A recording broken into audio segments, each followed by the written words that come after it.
Hi, this is Shambhavi. Welcome to my weekly podcast about spirituality, love, death, devotion, and waking up while living in a messy world. The Satsang with Shambhavi podcast is recorded live each week with students of our nonprofit community, Jayakula.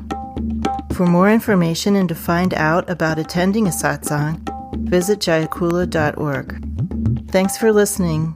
Much love to you, wherever and however you are. In direct realization traditions, and specifically the ones I've studied in, Shaivism and Dzogchen, the definition of self-realization is recognizing and embodying the equality of all phenomena. There are many, many ways of talking about self-realization, but that is the most precise definition of self-realization. Remember that there are three basic components of any direct realization path. One is recognition. For recognition, you need direct introduction. In order to re-recognize your real nature, you need to have a circumstance arise where you can be directly reintroduced to that in an experiential, direct way without the intercession of reason or logic. Wisdom is what is giving direct introduction, and sometimes wisdom, of course, is arising in the form of a teacher. That's very, very common. The principle of direct introduction or transmission in Shaivism is called grace, kripa. Shaivism always puts things in a somewhat more devotional language than Dzogchen or a lot of other Tibetan traditions, which is one of the things that I really like about it, which makes it sound like they're talking about something different, but they're really not. The three components or basic building blocks of practice, both in Trika and Dzogchen, are you receive introduction or transmission so that you can re-recognize your real nature, so that you can have a concrete experience of it. Concrete doesn't mean that it's not subtle. It just means it is palpable. It's something that you can recognize. And then that recognition component continues until you recognize beyond a shadow of a doubt. This is the teaching. That even if it's subtle, that you no longer can doubt that you have recognized that you have experienced that. Interestingly, one of the ways that you move beyond doubt, aside from just relaxing and allowing yourself to experience it, is by doubting. The path includes getting to utter confidence in living presence via entertaining some doubts so that you can have the experience that you encounter something that really doesn't care about your doubts. Eventually, if you're really being open to the introduction, you can throw as many doubts at it as you want, but it's not going away because it's your real nature. Hakuin, the great Zen master, said, great doubt leads to great certainty. And there's this whole concept in Zen of great doubt, like a very, very important component of practice. So even though I'm saying that we want to recognize presence beyond a shadow of a doubt, we want to have utter confidence in our recognition at some point after having many, many opportunities to experience introduction. That doesn't mean we should be afraid of doubting. In fact, we should entertain our doubts. We should voice our doubts to the teacher. We should not throw them away because they're valuable. They eventually lead to confidence.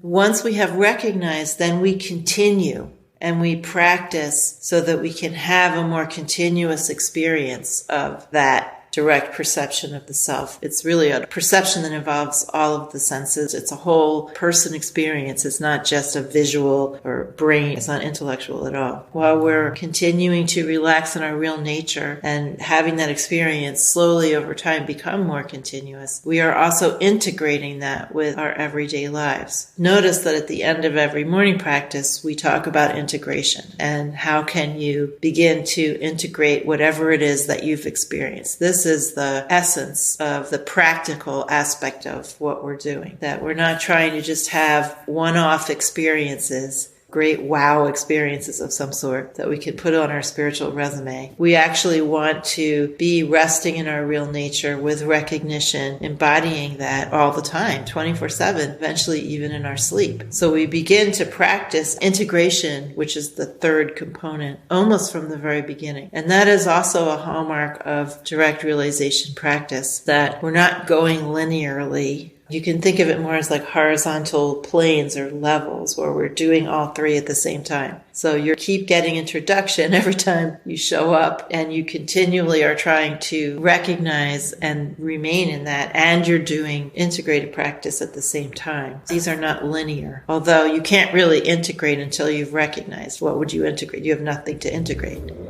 So in a sense, there's a little bit of linearity, but not a whole lot. What we mean by the equality of all phenomenon is direct perception that we have when we recognize the nature of the self. As Abhinavagupta puts it, recognizing it inside or recognizing it in one circumstance or in one way means that you recognize it everywhere. You can't just recognize it in one place or in one being. Once you recognize it in one place or in one being, it becomes instantly clear that it's everywhere. So we may focus more on, I experienced something in my heart space, but having had that recognition, it becomes clear that it's everywhere. Everything is made out of that it permeates everything. That is what is meant by the equality of all phenomena, that we see how everything is, and that everything is arising of and by and full of this living presence. So even though we all have our unique dimension, that unique dimension is also full of,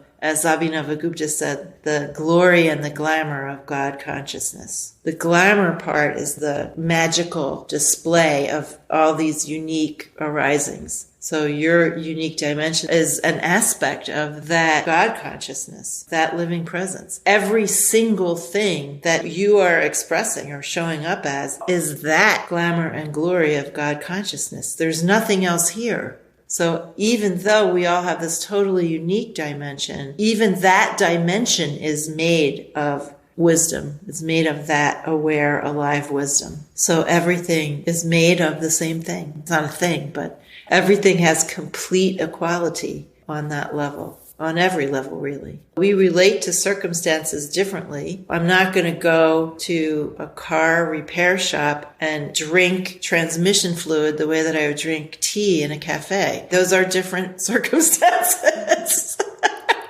Could I have a transmission fluid latte, please? I mean, I'm just not going to do that. But at the same time, I can have the experience, the direct experience, that all of those circumstances have total equality. And where this really comes into play is in lessening our level of reactivity to life. Because everything here is, as Ramakrishna said, a playground. And what is being played with are perceptions and the senses, including the emotions. The equality does not imply sameness of affect or sameness of response or sameness of emotions. Does not imply that, because all of the things being felt here are being felt with enjoyment by this entire reality. In the same way that we go to movies, this is a direct symbol. You could say that works of art, including movies are just an easy example. Works of art are a gross form of what is happening everywhere in creation. Forms are being produced out of light.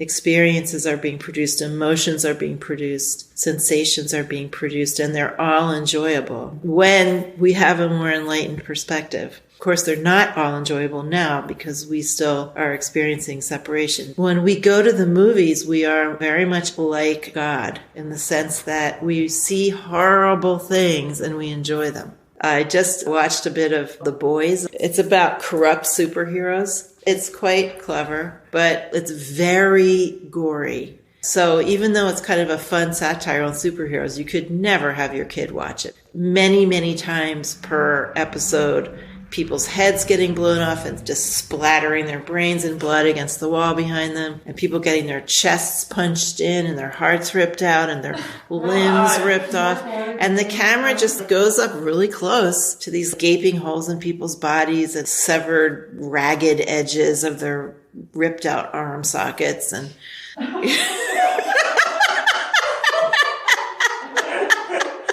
So the thing is, someone finds this enjoyable. It's there because people would find it enjoyable.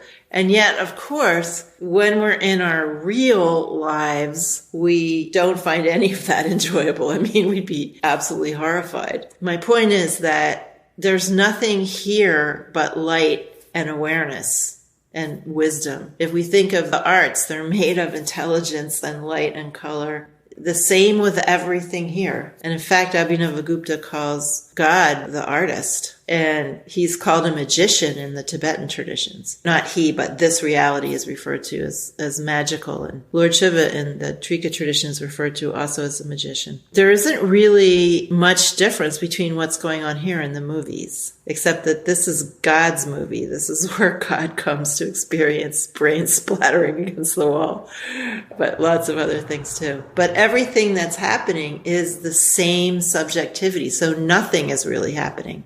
The difference is, on TV, no human being is actually suffering. And in real life, human beings are actually suffering. There are no human beings. But there are in the sense that we experience this. There is no we. This is what the equality of all phenomena means. We're talking about absolute now. Each of us is that alive, aware reality showing up in this way. There's no one actually dying or suffering or being born. None of this is really happening. Just like in the movies, just like when you dream something. You can have a horrible nightmare, but none of those beings in that nightmare are actually what you think they are when you're dreaming. So then you wake up and you realize, oh, that was a dream. This is God's dreaming. There's an exact as above, so below. Reality works the same way all the way down. Maybe this will help you to understand it. The fact that we are involved pretty much 24/7, from the minute we wake up until we dream at night, we're involved in making up stories. We're involved in imagining things. We're involved in aesthetic experience. This is the nature of this reality. It's not just that we're doing it by accident or because human beings do that. Think about how extraordinary it is that we get up in the morning and we start imagining what's going to happen during the day. And we care about the colors and the form and the textures of our clothing. And we're putting together an aesthetic experience when we get dressed. And we're doing the same with our food. And we're having these internal dialogues and images about things that aren't happening. As Tinley Norbu says, the past is a fantasy because it's already happened. If we think about the past, we're just fantasizing. The future is a fantasy because it hasn't happened yet. So if we think about the future, we're fantasizing. And the present is also a fantasy because we can't get a hold of it. So when we think about the present, even we're fantasizing, because there's nothing to grab onto that would actually not be a fantasy. So we are involved. If we're being, even in our sense of separation, we're being in a state of creating non-existent thoughts and realities all day long. And then we gossip with people, we tell more stories, and we make up stories about ourselves. And then we plan, and those are other stories. And then we watch stories online all day long. And we watch stuff at night on the TV, and then we go to sleep and we're still not done. We just start dreaming stories. You know, this is extraordinary.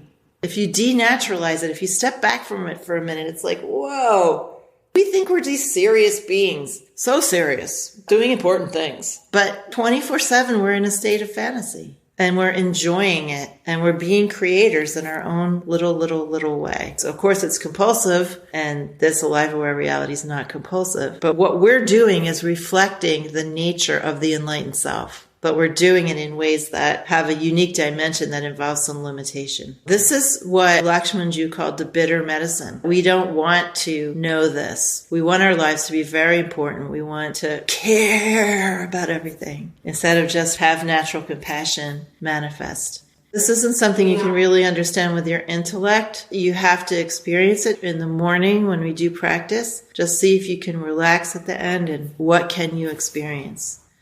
The purpose that it serves to hear these teachings, which are absolute teachings, is that it dislocates you a little bit out of your overheated sense of the urgency and importance and meaningfulness of everything. Do you feel like you experience an equality of all phenomena? To an extent, yeah. Sometimes more than others, but yes. I don't feel so hugely identified with this as you feel identified with your this. What I care about is getting to play with as much knowledge and freedom as possible. That experience of being able to play, at least in your experience, it's not equal to the experience of not being able to. Well, it would be much more equal if I were more enlightened. Swami Lakshmanji said we can approach Lord Shiva, but we can't actually be Lord Shiva. In other words, I'm never going to come out here on a Wednesday night satsang and say, I am everyone and everywhere. That's not going to happen. At the same time, I have had, and in my everyday experience, something of this direct experience of the equality of everything. And what does that mean? It means that I'm just easier about things. It means that I have more capacity to host everyone than you probably do or some other people do, and not freak out when people behave in certain ways. It means that after a lifetime of political activism, my level of feeling of the urgency of the whole thing has plummeted. I'm not completely enlightened here. I'm on the path just like you guys are, maybe somewhat ahead, so I can give you some advice. I just don't think that much realization is vouchsafed to a human being unless there's someone like extraordinary, like Ananda Mayama. It just occurred to me to say that there are also many traditions that reinforce our urgency and our sense of meaning and of the importance of what's happening here. This isn't that. No matter what argument anyone makes about, don't we have to feel a certain way about thus and such? My answer is going to be no. That's going to be just too uncomfortable for some people. Every tradition is made for somebody, and this tradition is really unsettling for exactly the question that you raised. Really, really unsettling for some people. The basic teaching is that this is not about right and wrong, that there is no right and no wrong, that this is not about truth. If there's no right and wrong, what is there? There is goodness without an opposite, goodness without evil, goodness without badness, that there is self-expression, swatantriya, creative, crazy self-expression. As Ma said, God has created a madhouse for his own enjoyment. So she taught these exact same absolutist teachings about the creative, playful nature of this reality. It doesn't have importance or meaningfulness. It has beauty. It has magnificence. It has magic. It has all of the virtues, compassion and sweetness and goodness. But it doesn't give us a place to stand that makes us feel important or that our lives have meaning or that we're doing the right thing. That doesn't give us that. In fact, it continually undermines that. This is one of the huge differences between this kind of tradition, not just Trikashaivism, but Dzogchen also, and most of the way that American Buddhism is taught. People feel much more comfortable with American Buddhism because it gives us all those places to stand and gives us the security or a structure for feeling that we're being good. Our actions are causing us to be good. Our actions are causing us to be compassionate. This tradition doesn't give us that. This tradition says compassion just is. It's part of the fundamental nature of reality. Our actions are not causing it or taking anything away from it. This is definitely intellectually unfathomable unless your heart already knows it. If your heart already knows it, then your mind, your intellect can follow along to some degree or another. It takes years and years. I had this recognition of the equality of all phenomena was actually a very big moment in my spiritual life. It wasn't something that happened incrementally like almost everything else. It's one of those spiritual experiences. And I was doing this practice for a long time. And then it just happened. I was like sitting at my altar and was like, whoa.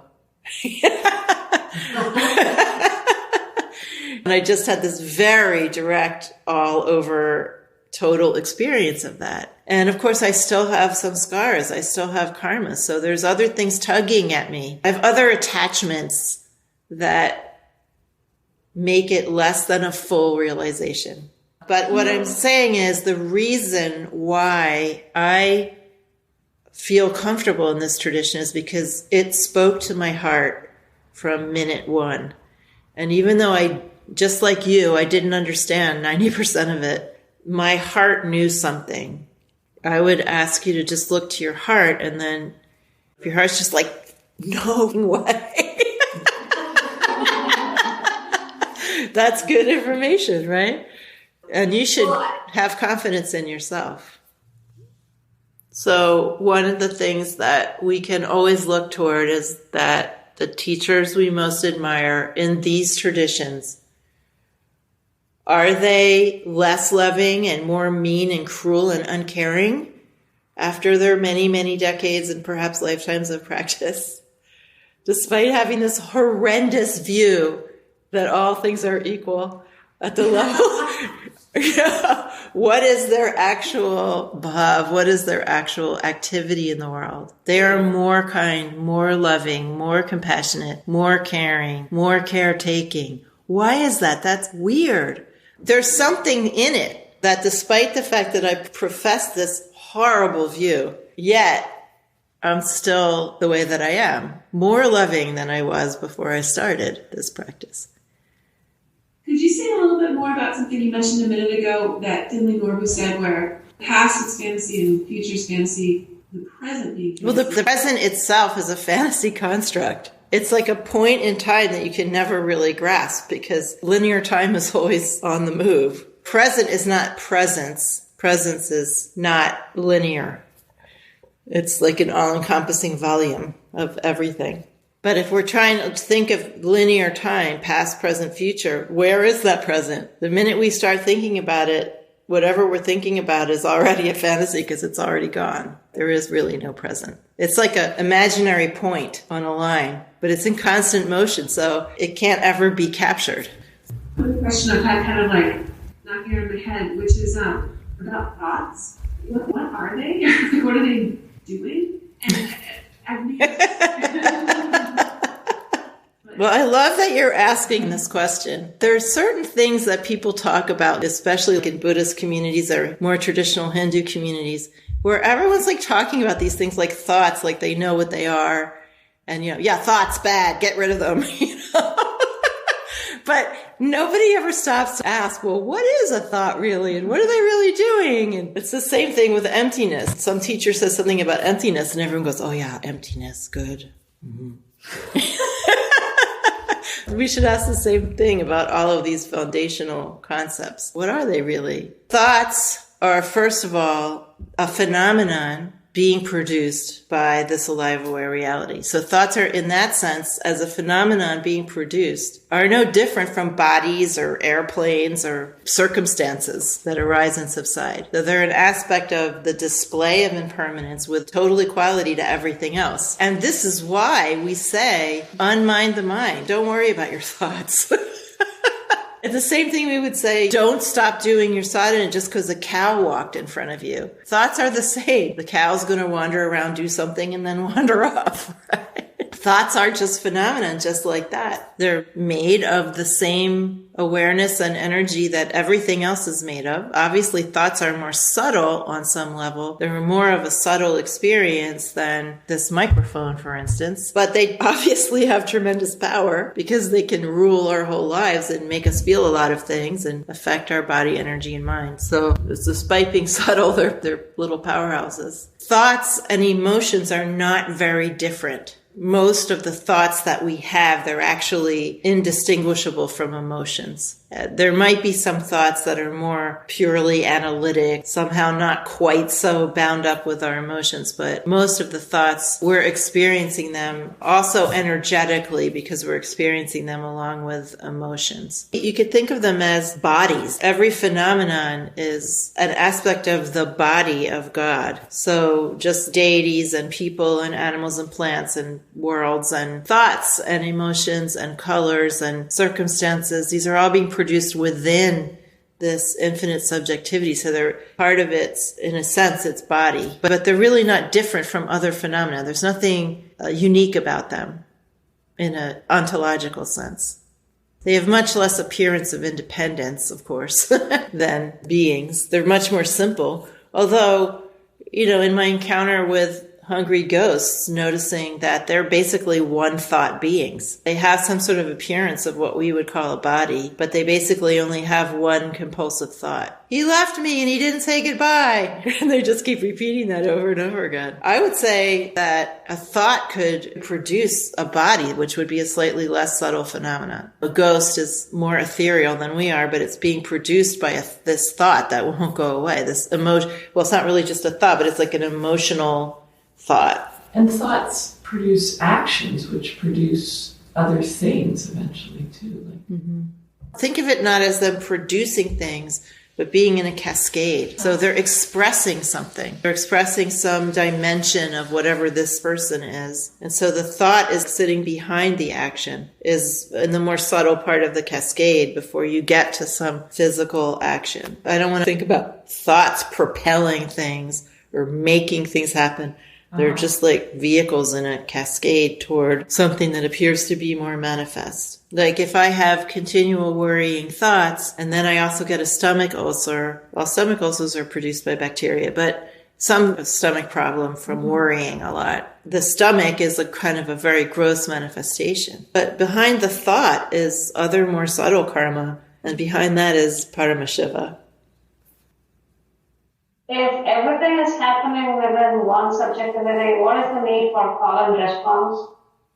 It's fun. It's enjoyable. One of the living symbols of all manifest reality is a city. So this reality is often referred to as a city in the tantric traditions, not just Trika, but also the Shakta traditions from Bengal. And that experience of meeting and the experience of worshiping and the experience of playing the role of a Shishya and Guru or devotee and teacher is expressing this really wonderful form of enjoyment that the Lord is producing for himself. Having that experience of meeting and the gladness in meeting everything. It's like meeting your own creation. And I've often compared this to when you make something, it doesn't have to be art, but it could be art or it could be a cake or a nice meal, or there's that moment, maybe many moments, when you stand back and you just look at it and you enjoy it. And it's like you have this weird, uncanny experience that you've brought something out of yourself and it's separate but not separate. Maybe you have this experience with a child too. I don't know. I've never had a child. You know, like, oh my God, my child is out there, but it's also me. Weird.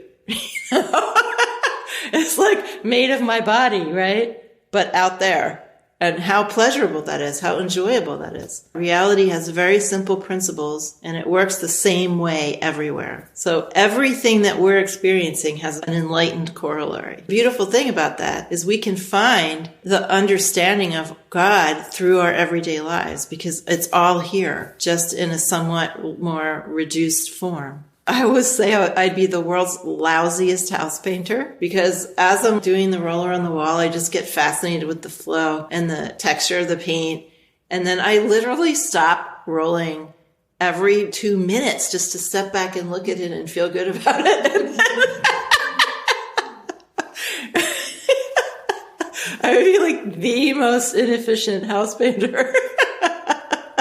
God is enjoying all of this as this uncanny experience of outside, inside, self, not self. And call and response is the way that works.